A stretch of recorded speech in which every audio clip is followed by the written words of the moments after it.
Well, good evening. Welcome to Rafael at Home. I'm Paul Liberatore, music columnist for the Independent Journal.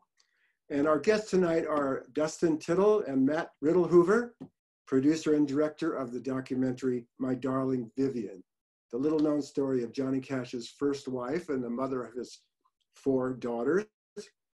Thanks for being here, both of you, to talk about this. I want to remind people that if you have questions you want to ask the filmmakers, to put them in the blank below.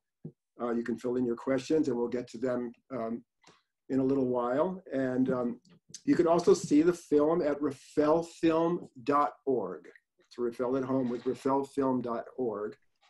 Well, thanks for being here again to talk about this really remarkable film about this heretofore overlooked woman who really lived her life in the shadow of one of country music's great love stories.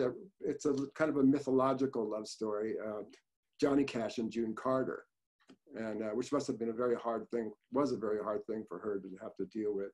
So congratulations on the film and for shining a light on Vivian Liberatore Cash, one of the nearly forgotten figures in the life of Johnny Cash. So I wanted to ask you both, I should say up front that Dustin has a special connection to Vivian, to the subject of the documentary. He's the grandson of Vivian and Johnny Cash.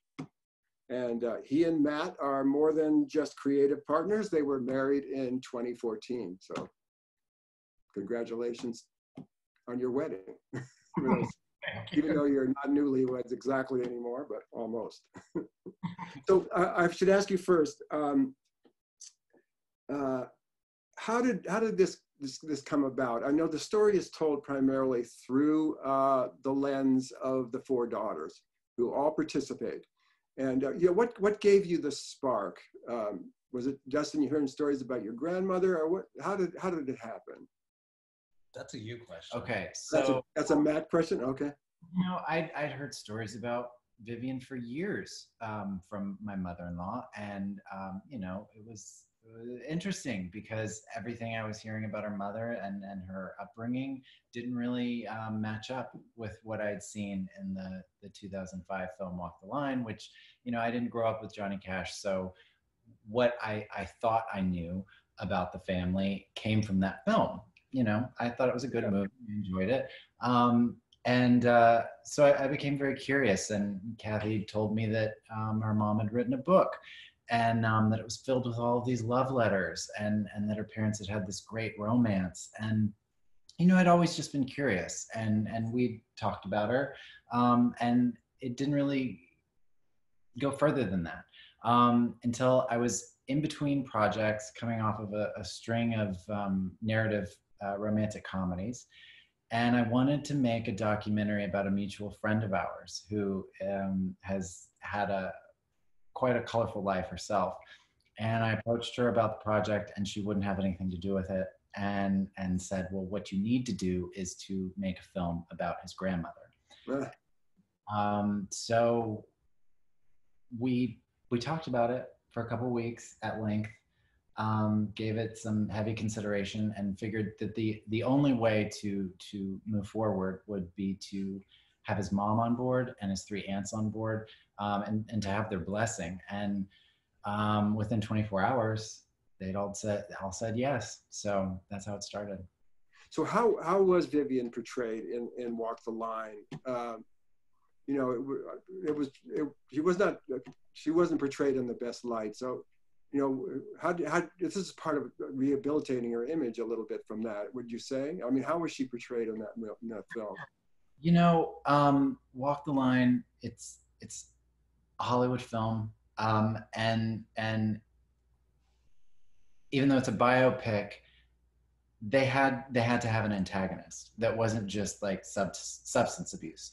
And I think that they attributed those characteristics to Vivian to make you root for that relationship to end, and for this other relationship to begin, and for the protagonist, Johnny Cash, gravitate toward the romantic lead, June Carter. And so, yes, she was portrayed quite unfavorably, and anything It was, I mean, everything that he just said is correct. She was portrayed unfavorably, but it was also, there was absolutely nothing in that character that I recognized. As as my grandmother. And it really just goes back to what he said is there's a formula for how these biopics are done. And she was one of the sacrifices made to make it happen. Yeah. Did she have any say in it? I mean, did they have to get her consent or anything like that to portray her, or anybody else's consent? I don't know if they had to get her consent. I know they didn't get her consent. She was very aware. She was aware that it was happening, and she was very opposed to participating in it in any way. And she was also incredibly anxious as to what it was going to look like, and how it was going to make her come off, and what the repercussions were going to be for her, because she was incredibly private. And as is touched on in the film, she didn't live to see the movie come out, which in a way was probably a blessing. Yeah, I would think. I mean, and their love story is just as romantic as Johnny and June's. It may even more so. You know, they met when they were very young. She was a teenager, right? They met at a roller rink in San Antonio. Is that right? Am I got that right? And you know, it was almost like this love at first sight thing. And then when he went off, he was in the Air Force, and when he went off, they wrote. I was astonished when I heard this, that they wrote like 1,000 letters to each other, which was part of her book apparently. And you must have you used a lot of that in the movie as well. Can you tell me about the letters and how you incorporated those, where they came from, who had them, and how that played into this whole narrative? Sure. You know, the letters, along with the gorgeous home movies and photographs, these are things that, and the roller skates, these are things that Vivian kept and cherished her entire life. And as Tara mentions briefly in the film, Vivian kept all of the letters, over 1,000 letters, in chronological order. Wow. You know, her letter to him, his letter back to her, on and on and on, chronological order, in a large red suitcase that she kept in the back of her closet until the day she died. So, you know, that's just how much she cherished and romanticized that time in her life. And so by the time we started collecting materials for this, they had moved and were being housed in an archive here in Tennessee. And so we went to scan them, and it was just overwhelming in person to, you know, that many.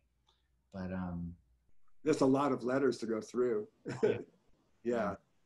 But they must be kind of beautiful. I'm doing a project involving letters myself, and letter writing has disappeared. And, you know, just the actual physical artifact of the letter itself, that must have been moving for you to read these words of these young people so much in love so many years ago, knowing what would happen to their relationship.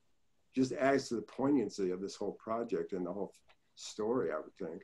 Yeah, and you know, just surprisingly mature and insightful. That's why, you know, obviously so many of them are honey baby, I can't wait to see you, I can't wait to hold you, all of this.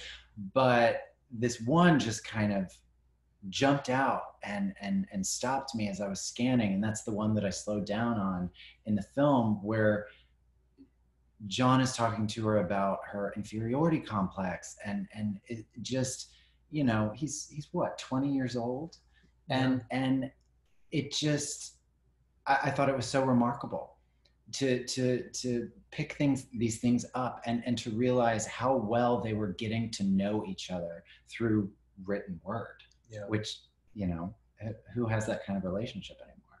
But what was it like for you? I mean, these are your grandparents, and you didn't know them like that. And that's the thing, is one of the things that I just kind of, that were dots that I didn't know needed connecting, were that I actually never knew my grandparents together, and I didn't know them obviously young. And one of the things that you had touched on was the level of romance in this love story as compared to the romance between my grandpa John and my grandma June, was it's it's so touching, the love story between my grandpa John and my grandma Vivian, because like you said, it was when they were young, which means like they hadn't really been jaded by the world, and they hadn't really experienced a whole bunch of like adult disappointment yet. There was this optimism and this sense of naivete that I never saw in either one of them. And it was remarkable because it essentially, it just built this sort of deepening of a relationship with people that have been dead for 15 years. And you don't really think that relationship can evolve after that much time of them not being here. But this project and the work that he did and the stuff that he uncovered and that we got to go through and read and examine really did sort of allow me to get to know my grandparents in a way that I never knew them. Yeah, that's interesting. And they were very happy at the beginning. When he got out of the Air Force, they married relatively soon thereafter. When he came back to the States, and I think they lived in Memphis first. Is that right? And I think she says that this was the happiest time of her life, or at least their married life was that time. They started having children, like one right after another. Yeah.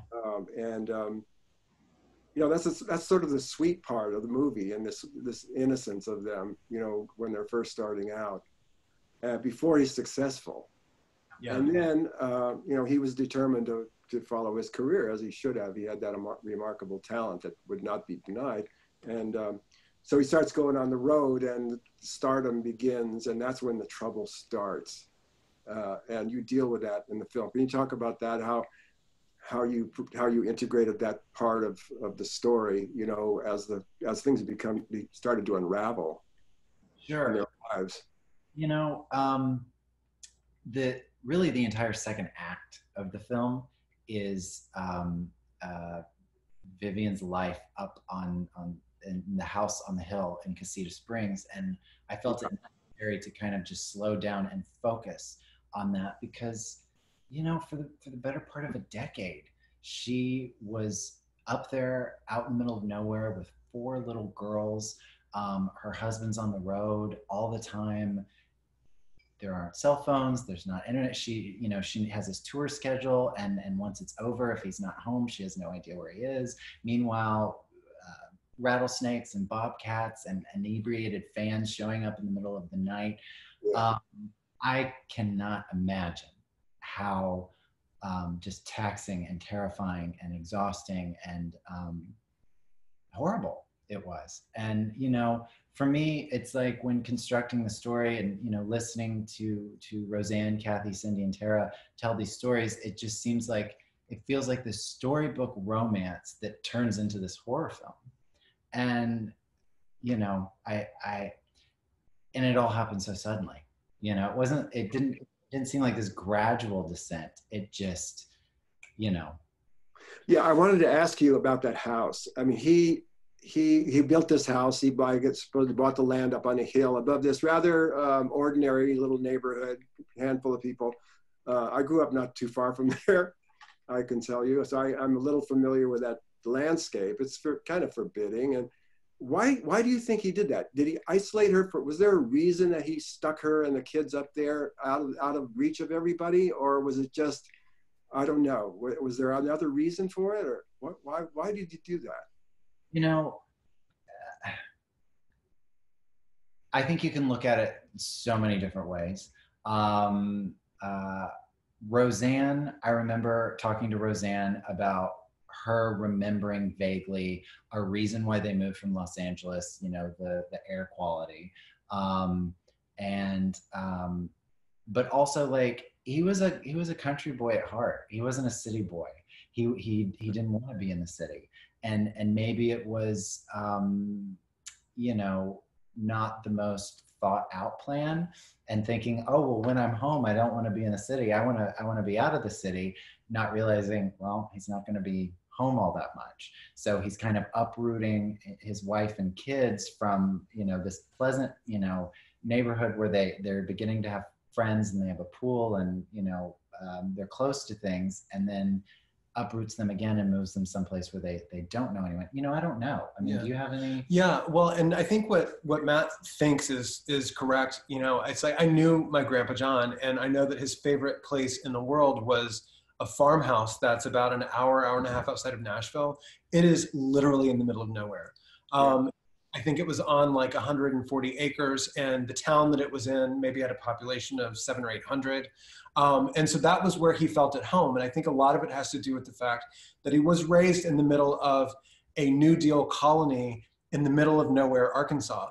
And that connecting to the earth was important to him. It was part of his soul. And I think the other part of what Matt said was also correct, in that he did this wishfully thinking this would be a happy home for his family, either not considering or not expecting that he wouldn't actually be there all that much. And so I think it was this sort of combination of, like he said, not completely thought through impulse that was also really firmly rooted in the life he wanted for himself. Yeah, and here's this poor woman stuck there with the kids. With little help, she finally got a housekeeper to come up to help her a little bit. But, you know, even though he was making probably good money in those days, you know, she's got 4 little girls all running around, you know, and trying to ride her. That was not a happy time probably for her. Her husband's away, as you said, no cell phones. She didn't know where he was half the time. And then when he came home, he was doing drugs, so he was vacant. And I think Roseanne says one thing, you know, that he'd come home and he just wasn't there for anyone. And they would argue and fight, and the girls would be upset, and all of that. That played a big part of the breakup. Is that when you say, and her eventually filing for divorce? Oh, without a doubt, you know. But she tried, you know, for a very long time, and you know, there's more detail to that in her book, obviously, because it's from her perspective. And it was a lot harder than simply, you know, the kind of heartbreaking anecdote that Roseanne adds about waiting up for her dad and him never coming. And then he comes the next day and her parents fight, or Tara remembering that, oh, dad slept in the guest house a lot. You know, Vivian talks in her book about waiting up at night, watching him fall asleep because he's strung out, and she's afraid that he won't put a cigarette out and he'll burn the house down. I mean, these are even when he was home, she was a nervous wreck. You know, I think she hung on as long as she could. And it's funny. It's like one of the things too that I'm sort of, I don't know whether or not I'm thinking about it for the first time listening to this conversation happen, but all I'm seeing is like the isolation that she felt on top of that mountain with her children. But, you know, there are no other adults there until she was able to get a live-in housekeeper, was really just sort of part of like the metaphorical isolation that was very real. And then you go back in time and realize that their courtship happened through the mail for 3 years. And then after my Aunt Roseanne was born, she was born 9 months after their wedding. And a month after that, Grandpa starts going on the road because I Walk the Line becomes a hit. It's like, I never really considered how much of their relationship was spent separate. And where he was doing what he no doubt felt God had put him on the earth to do. And she was emotionally isolated from everybody. But not lacking in responsibility and things to do, right? She had kids to raise and she had a home to manage, but she had no one to really share her life with. And that just is so heartbreaking to absorb. Yeah, plus they were 2 disparate personalities. I mean, he's a public figure, he's a celebrity, he's on his way to becoming a superstar. She's a rather introverted, home-oriented, mother of 4 girls, and like you said, she's not part of the world that much. So it must have been very, very difficult to have, people are driving, fans are driving up the driveway, staring at her. I think there's one scene in the movie, or one part of the movie, where she's standing at the window, keeping guard, you know, as these fans, you know, come at all times of the day and night. It must have been absolutely nerve-wracking for somebody of that personality. to have to go through that, as you say. Yeah. Which brought them. So she kind of called him out, right? At some point, she said she filed for divorce, thinking that might bring him home, right? Because at times, at times he wouldn't come home even after the tour was over. Yeah, and it backfired on him. And it backfired because he let it go. Yeah, I mean, my mom, Kathy, she essentially described that to me. And then in the film it started out just as a way to get his attention. And I think one anecdote that she shared with us that didn't make it in the film because she didn't talk about it during her interview was she had the divorce notice published in the Nashville newspaper because she figured that way he'd see it. Yeah. And it was really like that level of desperation to get your husband's attention. I can't fathom. Yeah, right. And he was having the affair with June Carter, during his marriage, I'm sure. And she must have known about it or suspected it. I mean, there's one scene in the movie where she and the girls go to see him at Hollywood Bowl, and they're backstage, and it's kind of an awkward situation. And June is being rude to her, right? I mean, she had a white coat, and she says something about her coat was dirty or something like that. Did they ever have any kind of what was the relationship between June and Vivian? Did they ever come to any kind of terms with it ever, or was it just? Yeah, so it's funny. When I was growing up, so my grandma Vivian and her second husband, my grandpa Dick, lived in Ventura, California.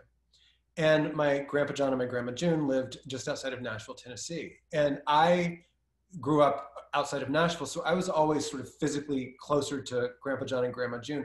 And I think I was 11 or 12 when I actually realized that Grandma Vivian and Grandpa John were ever married. Because in my mind, they were two just completely distinct families. And I was a kid, right? I just thought I had more grandparents than anyone else. And it hit me, I think, at my Aunt Roseanne's wedding. And later in life, I only ever knew them as cordial and friendly, but there was such a separation in geography by that point that there was almost no need for them to have a relationship. But no, I mean, there was never any enmity that I saw between them. And then there was some footage of my brother's wedding, where they're greeting each other and shaking hands. And always very cordial. It's very warm. And it's one of those things that I'm sure my grandma Vivian never forgot. But at the same time, she was a good Catholic grown woman who, for all intents and purposes, if there were any pain, you hid it, and you carried on. Yeah, she was a good Catholic woman, as you say. She was very devoted to the church, active in the church. After the divorce, she was excommunicated. She couldn't receive the sacraments, which must have been I think Roseanne, said that was the end of my relationship with the Catholic Church. After that, her mother was giving everything to the church, and she wasn't even allowed to take communion. I guess Johnny wrote a letter to some higher up in the church and got that reversed at some point. Oh yeah. But that had to be incredibly painful for her because that was very important in her life. Yeah. Her Catholicism and her belief. The other thing that what must have been really difficult in their relationship was after he got.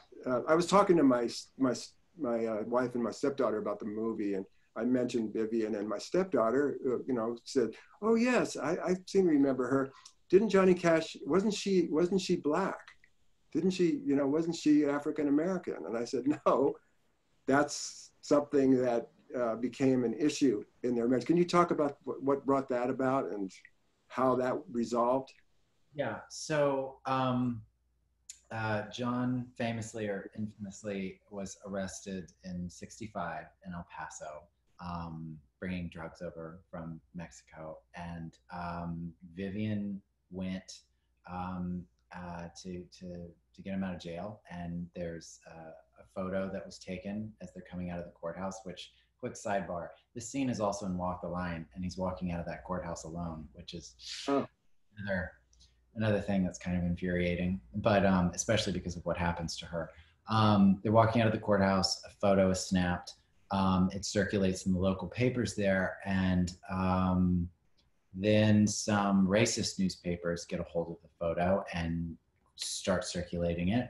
And Vivian was Sicilian, very tan at the time, always out in the sun, very dark features, and then it started to spread like wildfire that Johnny Cash was married to a Black woman.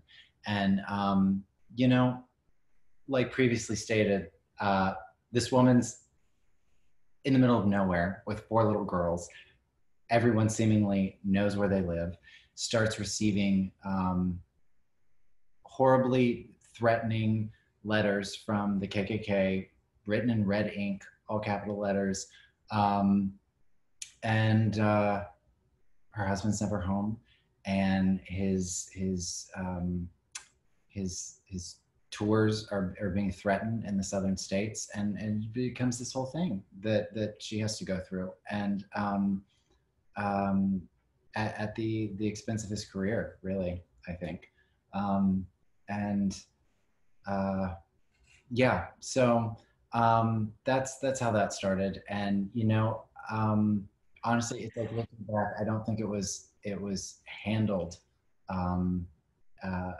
in the proper way. But also, it's interesting, that this was 55 years ago, and in 2020, things aren't really any better.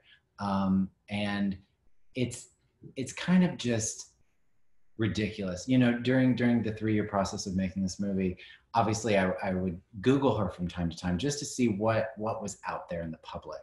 And that, we have the way that she's portrayed in Walk the Line, and then the other half of that is Johnny Cash's Black wife, and that the KKK went after them because of this. And it's just it's nuts, I had to put it in the context of the times, 1960s, during the civil rights, just the beginning of the civil rights movement. And it did get resolved somewhat, right? Didn't he write something? I forget how the movie went, but that's because the resolution of it is something that I found out through the interview process. Yeah. I never heard that. Essentially, I think it was my grandfather's manager at the time said, okay, the best way to sort of like deal with this is to get as many people as we can who know Vivian and have known her family for a long time, to write letters attesting to her whiteness. And so that's what was done. And, my Aunt Cindy was the first person to ever bring that up. And in the interview, I was like, I audibly said, what? You're kidding me. I had never heard that before. And then we found the letters in the archive, and it was so bizarre to hear about, much less have like written evidence that this was the grand plan for dealing with this. Was so Meanwhile, weird. This is like going on at the same time that she's like frightened for her life and the life of her 4 daughters. It's nuts. And having that. It's so difficult. I mean, I found myself tearing up a couple of times in this movie. My heart went out to this woman, who, for no fault of her own, found herself in this relationship, this marriage, with a famous person, and she's not that right. Did you get a sense of that, this heartfelt feeling, especially you, Dustin, with your grandmother? I mean, I certainly would. It was I don't know much about my grandmother either, but it was moving, I thought, there was a poignancy. Oh my God. I can't tell you how many times I cried I saw this movie probably 100 times, over the making of it. And I would say I teared up 80% of the time and downright cried, 40 or 50% of the time. One thing that's really, that's interesting is that so my grandma, when I was born, 1984, she would have been, I don't know, like 49, 50. That can't be right, but she would have been like in her 50s. And it never occurred to me that she actually like had a life before I was born, right? And that she had all these experiences, and that she was once young and afraid, and that she was a complete person never crossed my mind, right? And so I through the work that he did, and really creating this biography of her, and the gift that it gave me to see her as, at first a teenager, then young married woman, then young sort of harried mother, to woman completely out of her element, to divorcee, to, you know, her second marriage is done for a reason, was incredibly moving, and really allowed me some, I think, emotional generosity toward her, that was lacking when she was living, because, you know, she's this incredibly Catholic, intimidating, austere woman, and I'm a 19-year-old gay kid who's like really deep in the closet and can't be himself around anyone, much less her. You know, and so there was just sort of naturally a wall there, for the last few years of her life, and this film, and the gift that he gave me by making it really chipped away at that wall, and I'm incredibly grateful for that. Yeah, and in 2003, after June dies, she goes to see Johnny for I guess this was for the last time. He was in a wheelchair by that time. His health was failing, and she goes to him to ask him what? Would you mind if I told my story? I mean, essentially, Yeah, you know, permission to write her own book. On my birthday, on my 19th birthday, is when this last meeting happened. You were there, right? You were there, Dustin, or part of it, or you were there? And they had a private conversation upstairs in Grandpa's office. I think my mom was in the room. She stayed there at their insistence. And they had a conversation that lasted about an hour and a half, and then came out and joined the rest of the family. And it was the last time they saw each other. It was in the history of my family, quite a monumental moment. Yeah. And what did he say to her about the book project? Well, according to my mom, who, like I said, was in the room, his response was, "If anyone should tell their story, Vivian, it should be you." He was incredibly supportive. It was probably the last thing he ever said to her, and one of the last things he ever did, was encourage her story to be told, and that was always in the back of our minds. Yeah. That it was important enough for him to not just okay, but to bless, and it was in a way a sense of permission for this project as well. Yeah, that's true. And she did write the book. What's the title of the book? Off the Line: My Life with Johnny. Johnny. Yeah, it kind of came out and didn't do much, right? It kind of faded. So you're really doing her a service by bringing her story to light again. I want to ask you one more question before we get to the Q&As. I see some coming in there. I can't see the question. I think I have to click on this or something. So I hope I don't lose you in the meantime. Believe me, I'm not sure about this part of it. But before I do, you know, she loved him the whole time. I mean, I don't think she ever stopped loving him. That's clear. You know, even though they argued, she resented June because June would claim her children. You know, she would say, "Oh yes, I have 4 daughters and 2 other children, and I'm so tired." That was like a standard line, you know, punchline joke, and it hurt her terribly, Vivian, to hear that, because, you know, she was the mother of the kids. She was the one who was raising them mostly, and that she always loved John. Her love never waned. But do you think that he always loved her too, in his own way, and as he went through his life? Knowing what I know about him, I know that we have a family with there's not a single personality in this family that is small. And I know that no matter what your experiences are with each other, you don't ever stop loving each other. And my grandfather specifically had an enormous capacity for love that I think if he ever loved you, he always loved you. And I have absolutely no doubt that just because of the what she meant to him, and being the mother of his daughters, whom he loved so much, that in his way, I don't think he ever stopped loving her either. No. Yeah, that's the stuff that I got at the end of the film. He got on stage and sang "I Walk the Line." How can he not think of her? Think of her. You Yeah. know? He wrote that song about her, right? And that's all that longness is for her. All right, let me see if I can do these. I'm going to click on the Q&A part and see what happens. Okay. Here's a question from Christine Arata. Was the documentary guided by Vivian's book? Could her book be made into a film, or does the documentary cover what she brings up in her book? Yes and no. The film does cover a lot of what's in the book,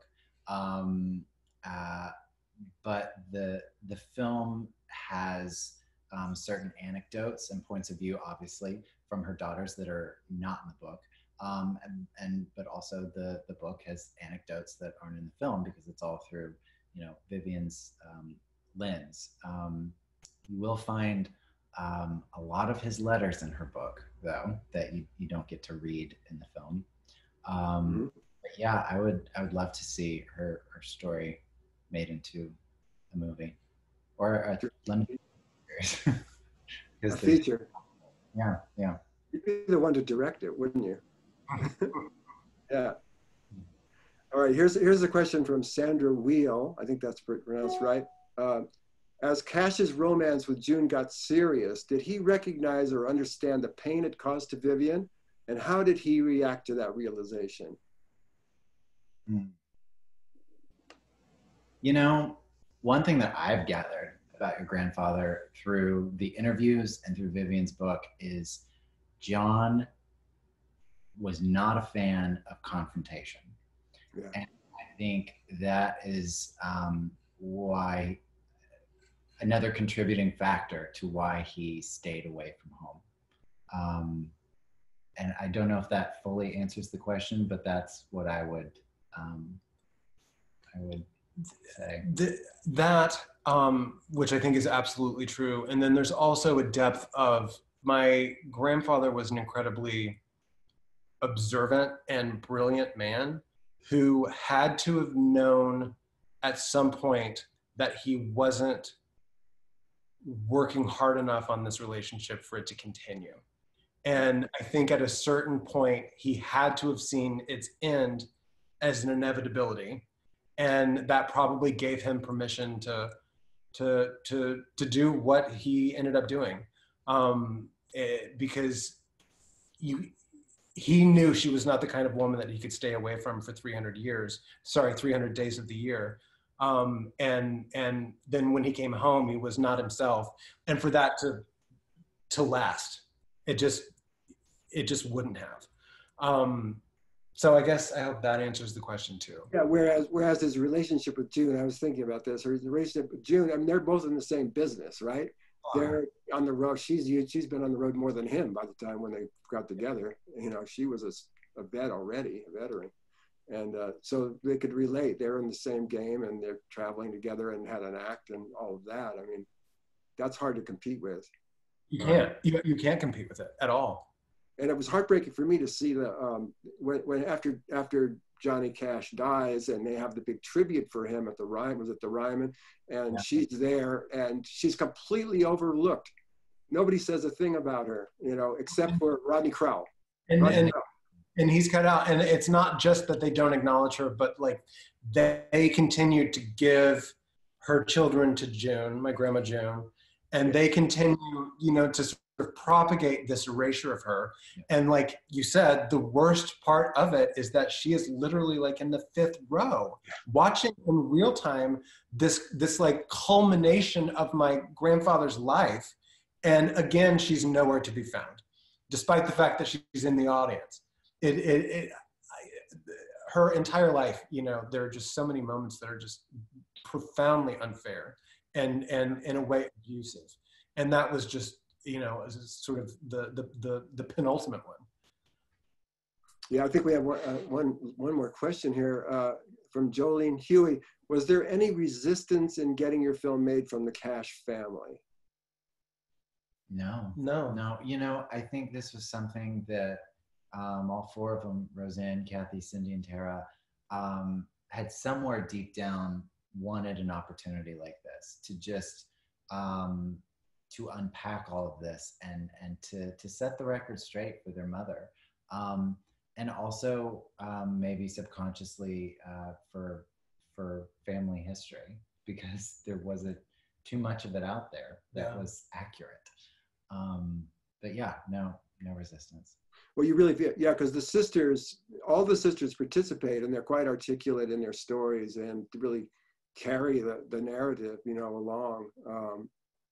Your mother, Kathy, and Roseanne, and, you know, and the love of the sisters, they seem all like they're all on the same page together as far as their mother goes, feeling that she was, you know, treated unjustly mostly through her life, and that this will remedy the situation, and I think it has. So yeah, everybody was really eager, I think, to participate, and as far as you know, all of them and my cousins and all of that, we were really sort of fortunately met with universal support, which was in a way surprising and in a way not, but at the end of the day, a huge gift. Yeah. Well, I congratulate you again. It was, I really enjoyed it. I urge everybody, most people probably tuning in have seen it, but if you haven't seen it, or you have people in your family who would like to, or into music, country music, popular music history, it's a wonderful piece of work, and you know, I think you guys did a great job so much. So thank you so much, and good luck as you go along your way. You'll be showing it at other festivals and so forth online, virtually, and yeah, we've got a virtual cinema run happening now, which Raphael is a part of, and it's going to continue probably through the summer. And we're chugging along, and as weird as it feels to say this right now, given the world, we're enjoying every moment of it that we can. Yes. Yeah. Well, thank you again for doing this. It's a gift to all of us out here in Marin County and the Bay Area, and we appreciate it. And your grandmother was quite a lady. It was. Thank you so much for being so long. All right, guys. I'll see you so long. Thank you for having us. Bye-bye.